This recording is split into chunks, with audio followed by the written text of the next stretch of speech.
Today's video, I'll be showing you how I make my homemade stickers for my own sticker business online that generates thousands of dollars weekly from sales.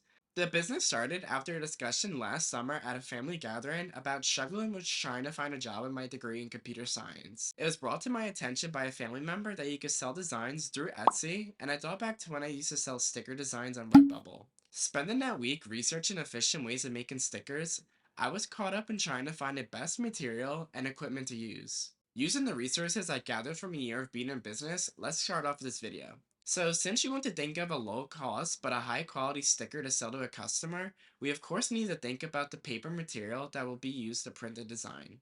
The paper material that I used when first started off my shop was the Online Labels weatherproof matte paper. It was my favorite material to work with when I first started small, and it's well liked by other sticker creators. To keep in mind, the sticker paper is meant for an inkjet printer, and you're gonna need, obviously, an inkjet printer. The go-to inkjet printer that I can think of is my own Canon Pixma.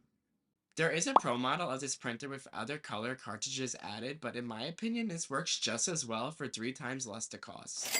It's been a big discussion of how ink is so much money for printers, but I'll let you all in on a little secret. To avoid buying new cartridges from printer companies at a ridiculous markup, you could purchase refillable ink cartridges like I did. The kits usually come with an empty cartridge, syringes to fill the cartridge, and the ink bottles themselves. I do have to mention that using some refillable ink cartridges brands can lead to damage, but you're in luck because it shouldn't void the printer's warranty. This printer model was introduced in 2014, so it makes it almost 10 years old, but hey, as long as it's a simplistic printer and gets the job done, that's all that matters. Getting back to the sticker paper, as you may tell, it's a little flimsy, which seems like it wouldn't be waterproof, which it isn't. It is weatherproof, meaning that the adhesive is great for weatherproof uses only. To make your sticker waterproof, you're gonna need a laminate to apply over your sticker. The laminate of my choice would be the Avery self-adhesive laminating sheet. Well, now that we gathered the equipment and the materials, you're probably thinking, so how do I cut out the sticker itself? Do I need to use scissors? Literally, no.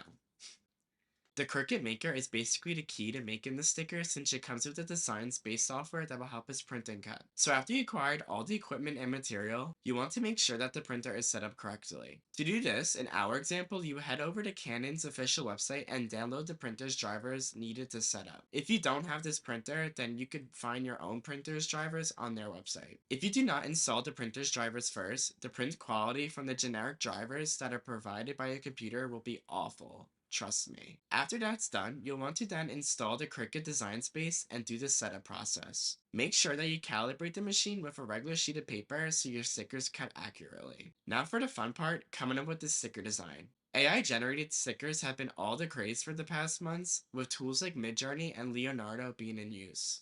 For this video's example, we'll be taking a look at Canva.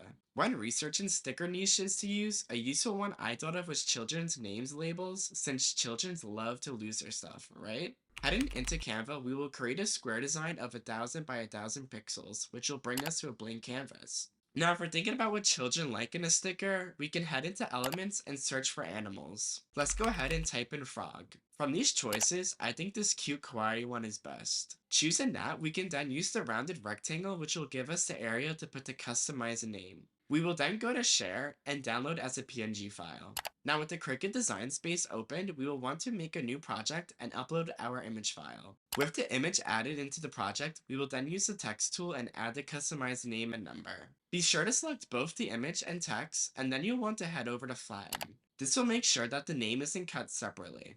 After it's flattened, be sure to specify which size you want the sticker to be. A common sticker size is 2 or 3 inches wide. For my project, I added some extra stickers to show some variety. To start the creation process, click the Make a button and select your Cricut machine to use. So for my Cricut, I connect over Bluetooth. Then we will want to send the printer, but before using your printer and click and print, you want to use the system dialog.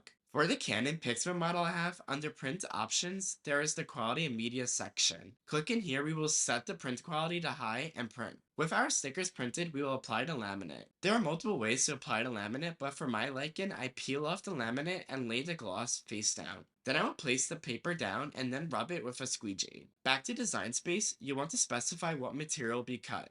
For Online Labels papers, they have an article that shows what settings to use for their paper. Since we applied the laminate, I usually just use the medium cardstock option to be safe. Using the mat, we will place the paper in the top left corner. Now it's time to insert the mat and cut. So I peeled off all the stickers from the mat and this is how they came out. As you can see, it has no rough cuts and it has a great gloss look. After you create the stickers, you'll of course want to buy little baggies to protect the stickers and envelopes to put the stickers in and ship off to your customer. To protect the sticker, I put it in a 4x6 cellophane bag and then I put it into an 8. Then I'll ship it off in an A7 craft envelope. I'll let you all in on a little secret that will help you save so much money in shipping. Using the shipping profile section, you could then create a profile with the service of USPS First Class Mail. This will generate a shipping label that are forever stamp starting at 60 cents for an ounce and can be used for up to 3.5 ounces. Why is this convenient? It has tracking as a first class package, but for 3 to 6 times less to cost. This is great because if a customer states that their envelope never arrived or was lost in transit, there are shipping updates from Etsy that can analyze and protect you from refunds. This trick only works for those who live in the United States and are shipping to people in the United States itself. If you do want to ship your stickers internationally, you can pick up first class international stamps that cost $1.45 each. So that's all there is to making stickers on a budget. And also, I forgot, I'm gonna apply the sticker just to show you guys how it works. Alright, so we're gonna peel. I guess we'll put it right here. And look at that. Got a sticker. Honestly, the quality of these are great. Like, again, links are in your description for everything that was included in this video, and if purchased, I do receive a commission fee. I hope this helped you, and I'll see you in the next one.